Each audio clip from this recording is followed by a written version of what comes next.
నమస్తే friends, welcome to land garage. నేను మీ మధు అండి. ఈ రోజు మనం కాలకల్లో ఒక వండర్ఫుల్ ప్రాపర్టీ తీసుకోవడం జరిగింది. ఇది డిటిసిపి లేఅవుట్లో అండి. మనకు కాలకల్లో మనకు ప్రసాద్ హోమ్స్ అని ఒక వెంచర్ ఉందండి. ఈ 60 ఫీట్ రోడ్కి మనకు డిటిసిపి లేఅవుట్లో మన నేషనల్ హైవేకి ఉన్న ప్రాపర్టీ అండి. నేషనల్ హైవేకి డిటిసిపి లేఅవుట్ ప్రసాద్ హోమ్స్ అని ఓల్డ్ వెంచర్ ఒకటి ఉంది. ఇది వచ్చి మనకు డిటిసిపి ఉంటుంది. ఇందులో వచ్చేసి మనకు థర్డ్ బిట్ నేషనల్ హైవేకి వెళ్ళి మూడో బిట్ అని చెప్పుకోవచ్చు. ఈ ప్రాపర్టీ ఇది 400 గజాలండి మొత్తము. ఈ ప్రాపర్టీ మనకు సౌత్ సైడ్ ఏమో 60 ఫీట్ రోడ్ వస్తుంది, వెస్ట్ సైడ్ ఏమో 40 ఫీట్ రోడ్ వస్తుంది. మనకు సౌత్ అండ్ వెస్ట్ అని చెప్పుకోవచ్చు.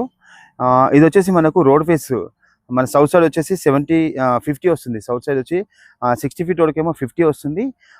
వెస్ట్ సైడ్ వచ్చేసి మనకు 72 వస్తుందండి. ఇది మొత్తం 400 స్క్వేర్ యార్డ్స్ సౌత్ వెస్ట్ అని చెప్పుకోవచ్చు. ఇది ఇంకొకటి ఏంటంటే DTCP layout 26,000 for square yard చెప్తున్నారు. 26,000 రూపాయలు ఫర్ స్క్వేర్ యార్డ్ చెప్తున్నారు. ఒకసారి ప్లాట్ చూద్దాం రండి. ఒకసారి మంచి స్క్వేర్లో ఉందండి. 50 ఫీట్ ఏమో రోడ్కు ఉంటుంది. లోపలికి డెప్త్ వచ్చేసి 72 ఉంది. మంచి ఫామ్ హౌస్ కానీ రెంటల్ పర్పస్ అయితే ఇక్కడ కాలకల్లో రెంటల్ చాలా ఎక్కువ నడుస్తుంది. ఇక్కడ రెంటల్ పర్పస్ చాలా బాగుంటుంది. ఏదైనా బిల్డింగ్ కట్టినా కానీ ఇందులో ఇప్పుడిప్పుడే మనకు పెద్ద పెద్ద బిల్డింగ్లన్నీ కన్స్ట్రక్షన్ స్టార్ట్ అయినాయండి. అపార్ట్మెంట్స్ చూడండి. కంపెనీస్ మొత్తం ఇండస్ట్రీ కాలకల్ అంటేనే మంచి ఇండస్ట్రీ ఏరియా అని చెప్పుకోవచ్చు. రెంటల్ పర్పస్ చాలా బాగుంటుంది. ఏదైనా రెంటల్ పర్పస్ మేము ప్రాపర్టీ మన బిల్డింగ్ కట్టాలనుకుంటే మాత్రం ఇది బెస్ట్ ప్లేస్ అని చెప్పుకోవచ్చు.